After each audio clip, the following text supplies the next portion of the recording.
अरे रंगदारी की बात करिएगा ना, और रंगदारी पे अगर आप मुकदमा करिएगा ना, तो झारखंड में 90% विधायक कटघरे में होंगे। सब माइंस में, कोलियरी में रंगदारी लेते हैं। जो बागी बनी है वो सरकार सत्ता पक्ष की पूर्व विधायक है।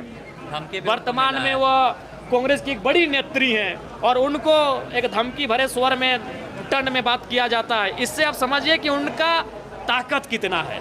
राजनीतिक दलों को चंदा दिया है। जब तक कंपनियां राजनीतिक दलों को इलेक्ट्रल बॉन्ड के नाम पे चंदा देगी, तब तक रैयतों का गांव उजड़ेगा, तब तक लोग विस्थापित होंगे और विस्थापन की आवाज बुलंद करने पर उनको लाठियां मिलेगी, उनको काल कोठरियां मिलेंगी। ये शाश्वत सत्य हो चुका है झारखंड का। चंपई सोरेन जी के इस कृत्य का समर्थन करता हूँ, इसके कार्य की मैं प्रशंसा करता हूँ। बिल्कुल होना चाहिए।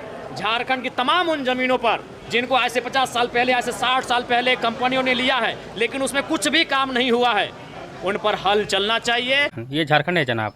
यहाँ बिना आंदोलन किए हुए कुछ भी अधिकार नहीं मिलता है, न ही नियोजन मिलता है, न ही विस्थापन के लिए रोजगार मिलता है।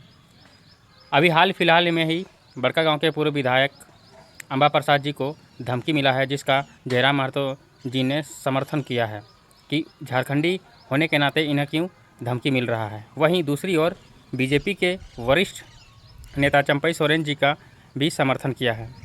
उनका यह भी कहना है कि जब तक सरकार इलेक्ट्रोल बॉन्ड के नाम पर चंदा लेगा, तब तक इसी तरह विस्थापितों को पीटा जाएगा, मारा जाएगा, उन्हें घर से निकाला जाएगा। पहले इस वीडियो को पूरा देखिए और वीडियो को देखने से पहले चैनल को सब्सक्राइब और कमेंट कीजिए। देखिए इस वीडियो को। तो पीटीपीएस रहे, वह त्रिवेणी संगम रहे, वह मगध आम्रपाली रहे, वह एनटीपीसी रहे, इन कंपनियों ने उसका स्थान ले लिया है। आज लूट के नाम को विकास दे दिया गया है। अंग्रेजों के कालखंड में जिसे हम लोग लूट कहते थे, आज उसे विकास के नाम से हस्तांतरित किया गया है। काम वही हो रहा है। जमीनें जबरन ली जाती थी, लाठी डंडा बरसाया जाता था, आज भी वही हो रहा है। जमीन जबरन ली जा रही है, लाठी डंडा बरसाया जा रहा है। लोगों को रात के 2 बजे 4 बजे सुबह घर से उठाकर काल कोठरी में भरा जा रहा है। 400-500 की संख्या में पुलिस एक किसान को पकड़ने आ रही है, एक रैयत को पकड़ने आ रही है। उतनी अगर माफिया जो इस राज्य के असामाजिक लोग हैं उनके ऊपर अगर गतिविधि करती, तो इस राज्य में असामाजिक तत्व दिखते नहीं। तो बिल्कुल इस राज्य में आज सबसे ज्वलंत अगर कुछ है तो विस्थापन है। नगरी में विस्थापन का मामला सामने आ रहा है, कोल्हान आप चले जाइए, विस्थापन का मामला सामने आ रहा है। कोल्हांचल की तो बात ही मत करिए। फिलहाल बड़कागांव बिल्कुल इसलिए मैंने धधक रहा है चूँकि वहाँ जो है, जो बागी बनी है वो सरकार सत्ता पक्ष की पूर्व विधायक है। वर्तमान में वो कांग्रेस की एक बड़ी नेत्री हैं और उनको एक धमकी भरे स्वर में, टन में बात किया जाता है। इससे आप समझिए कि उनका ताकत कितना है।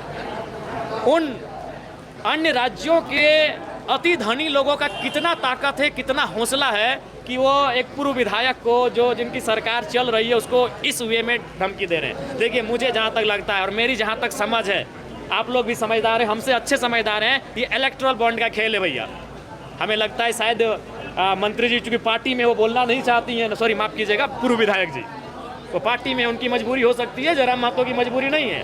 हम उनके अपोनेंट भले हैं, लेकिन विस्थापन के मामले में, विस्थापन के दर्द में हम उनके साथ खड़े हैं। अगर और दूसरी बात, ये मसला है इलेक्ट्रल बॉन्ड का, हमें लगता है उनका राजनीतिक दल भी उनका सपोर्ट नहीं करेगा, क्योंकि इन राजनीतिक दलों ने इलेक्ट्रल बॉन्ड के नाम में, जो अभी कुछ दिन पूर्व विवादों में था, सभी राजनीतिक दलों को चंदा दिया है। जब तक कंपनियां राजनीतिक दलों को इलेक्ट्रल बॉन्ड के नाम पे चंदा देगी, तब तक रैयतों का गांव उजड़ेगा, तब तक लोग विस्थापित होंगे और विस्थापन की आवाज बुलंद करने पर उनको लाठियां मिलेगी, उनको काल कोठरियां मिलेंगी। ये शाश्वत सत्य हो चुका है झारखंड का। चंपई सोरेन 24 को नगरी में हल जोतने जा रहे हैं। बिल्कुल, मैं चंपई सोरेन जी के इस कृत्य का समर्थन करता हूँ, इसके कार्य की मैं प्रशंसा करता हूँ। बिल्कुल होना चाहिए।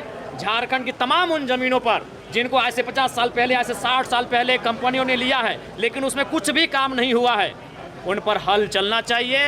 ये नियम भी है, ये भूमि अधिग्रहण 2013 के कानून के तहत भी आता है कि वो ज़मीनें वापस होनी चाहिए, और वो ज़मीनें तभी वापस होगी जब गांव वाले भारी संख्या में जाकर वहाँ हल चलाएंगे।